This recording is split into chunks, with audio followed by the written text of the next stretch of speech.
Nice to Hi. meet you. My name is Roman. Hi, Mariana. Nice to meet you. Miss Hernandez, correct? Yes. Okay. So, first off, thank you for taking the time to come in here. Happy to meet with you. I do understand you may not be able to hear me so well, correct? Yes. Okay. Let me go ahead and take out this amplifier that we got. Do you have T-Quad? Yes. Go ahead and pair it, please. Okay. Is that better for you? Yes. Okay, just want to make sure that we can get everything properly. Okay, so we're going to go ahead and go over informed consent before we do anything, so that way you do understand our rights as well as yours during this process. So I have a form for you. And then I have one here. I'm going to go ahead and read it off and just go ahead and follow along. Anytime you have a question, a comment, or concern, go ahead and let me know. I can stop at any time and explain it further for you. So as you can see, there's going to be 6 steps we're going to be going over. Okay? So let's go ahead and start with number 1. Consent to evaluate and treat. I'll be speaking for you. I voluntarily consent that I will participate in a mental health, example, psychological or psychiatric evaluation and or treatment by staff from Texas Workforce Solutions. I understand that following the evaluation and or treatment, complete and accurate information will be provided concerning each of the following areas.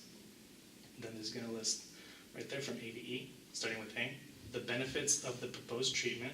B, alternative treatment modes and services. C, the manner in which treatment will be administered. D, expected side effects from the treatment and or the risks of side effects from medications when applicable. We aren't talking anything about medications right now, but just for your know-how, if we do refer you out, that's what it's talking about. E, probable consequences of not receiving treatment. The evaluation or treatment will be conducted by a psychotherapist, a psychologist, a psychiatric nurse practitioner, a psychiatrist, a licensed therapist, or an individual supervised by any of the professionals listed. Treatment will be conducted within the boundaries of Texas law for psychological, psychiatric, nursing, social work, professional counseling, or marriage and family counseling. We have out-of-state certified clinics in Minnesota, Illinois, and Michigan to serve our Texas residents in case you are out of state. Besides following the Texas Administrative Code, they also follow their own state applicable laws and regulations. So if you do go out of state, they will have their own laws and rules they may have to go over with you. Okay?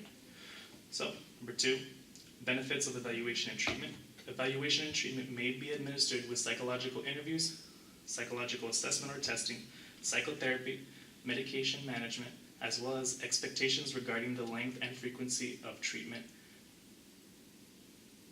It may be beneficial to me, as well as the referring professional, to understand the nature and cause of any difficulties affecting your daily functioning, so that appropriate recommendations and treatments may be offered. Uses of these evaluations include diagnosis, evaluation of recovery or treatment, estimating prognosis, and education and rehabilitation planning.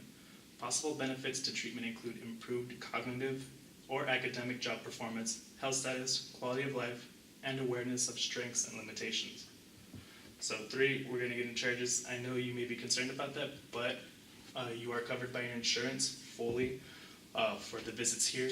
That may not be true for charges from anywhere we refer you out to, but for our offices particularly, you will be fully covered. So our visits, not on your dime. Okay. Okay, but let's go over this anyway. Fees are based on the length of type of the evaluation or treatment, which are determined by the nature of the service. You will be responsible for any charges not covered by insurance, including co-payments and deductibles. Fees are available to you upon request. Since there aren't any charges, if you do think that maybe your premium went up a little bit on the insurance you're covering, you can go to the front. The lady at the front, she can go ahead and print out any of the charges that we do charge you if you find something funny or your insurance company is telling you that we're charging for something you may not be aware of. Okay? So number 4, confidentiality, harm, and inquiry. Information from your evaluation and or treatment is contained in a confidential medical record here at Workforce Solutions, and by signing this, you're going to consent to disclose for use by Texas Workforce Solutions staff here for the purpose of continuity of your care per Texas mental health law. Information provided will be kept confidential with the following exceptions. This is very important, so please follow along with me. 1, if you are deemed to present a danger to yourself or others. 2, if concerns about possible abuse or neglect arise. Or 3, if a court order is issued to obtain the records. So just to go a little bit more in depth here, if you at all have any sign or showing any signs that you're going to hurt yourself or others, we do need to inform. I will inform my supervisor. They will inform the authorities, and it'll be taken care of that way. Not that it seems to be an issue right now, but just in case something like that happens, or if a court tells us that we need to provide that information, we will be held liable to do so. Okay? So 5, which is something that you should take care in remembering, that you have the right to withdraw consent. So you have the right to withdraw consent for your evaluation and treatment at any time by providing a written request to me, since I'll be your treating clinician. So if at any time you feel that you don't want to partake in this anymore, that's totally up to you. Or if you want to transfer to someone else, it's going to totally be up to you. And we'll go ahead and help you with that. So 6th one, the expiration of consent. So this consent form to treat will expire 12 months from when you sign it, which will be today if you do decide to sign, unless otherwise specified. So 12 months from now, if we have to continue, because we're thinking anywhere from 6 to 8 months with you to get you the help you need, possibly. So if it goes further than that, about 12 months, we'll have to do another one of these. Okay? All right, so go ahead and sign if you are ready. I have a pen for you. Okay. And if you don't mind, I'm going to go ahead and ask you a couple questions. That way I can start getting some kind of case file started up for you so we can do a possible thing here next week when you do come in, okay? Okay. So tell me a little bit about what brings you in today. So, I know my mom had talked to some people in the field. I don't know if you know, I did experience hearing loss. It was basically overnight. I was a dancer. Okay. And in one of the summer camps that we were hosting, I guess it was like a bit of a mix-up. We had one of the students kind of hit my head, and it just kind of basically happened overnight. So from that event, a lot of things have happened. I'm not in school at the moment, so I'm just trying to get back into the track of things. Okay. Thank you so much for sharing with me that extra information. It does help a lot in the process, and it also shows how much courage you have to move forward and want to work with me to help you. So how did it make you feel in losing your hearing loss recently? You're saying you're not in school. Is it because of your hearing loss, or? I would say it's because of my hearing loss. It's just kind of getting the hang of how hearing aids work.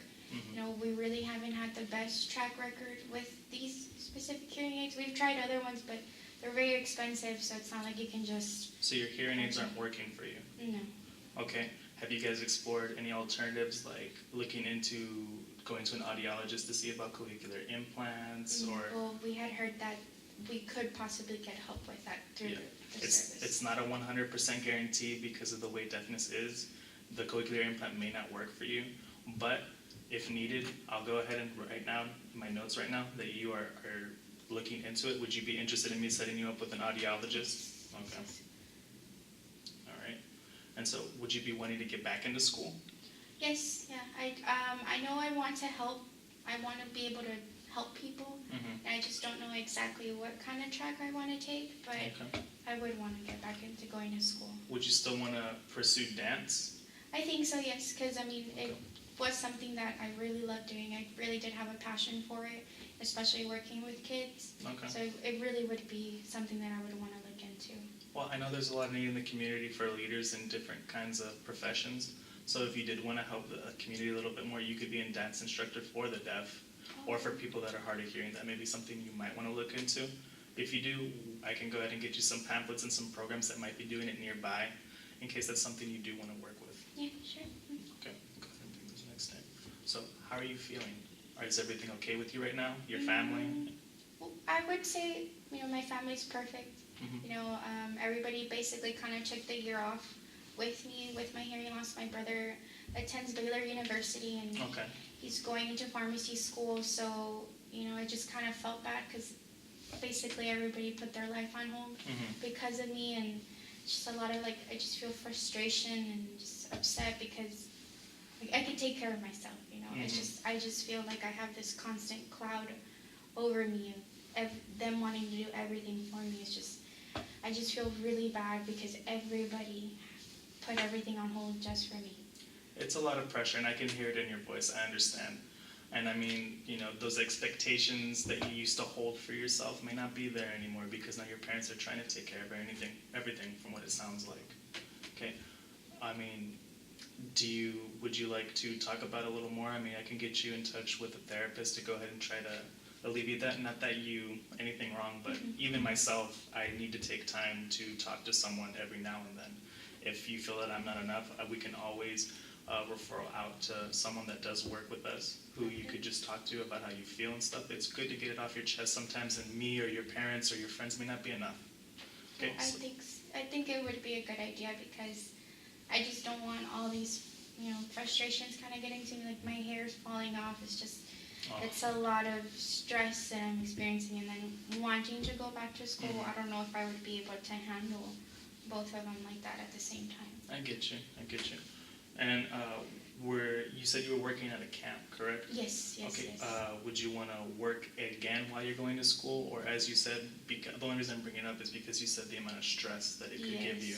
I think when it comes to that, I would kind of want to get a feel first of the whole, because I've been out of the loop for almost a year, so I don't know, what kind of requirements universities might be asking. I don't know if they're different now compared to what I was a really good student in high school. Okay. Very, very good student. Lost a lot of scholarships because due to my hearing loss, Yes. but I don't know if there's any other kind of help to get me back to start school again. And we'll go ahead and help you with that too, okay? So that looks like that'll be it for now. I'll go ahead and get a lot of the information that we talked about today for our next appointment next week on Friday, okay? So just be sure to come by. The lady at the front will give you an appointment ticket just so you can remember. And if you would like, we can also just text you. Just let her know what would be the best way to remind you if you need a reminder, okay? It was so nice meeting you. Nice meeting you too. You have a great day today. Likewise, thank you. Bye-bye.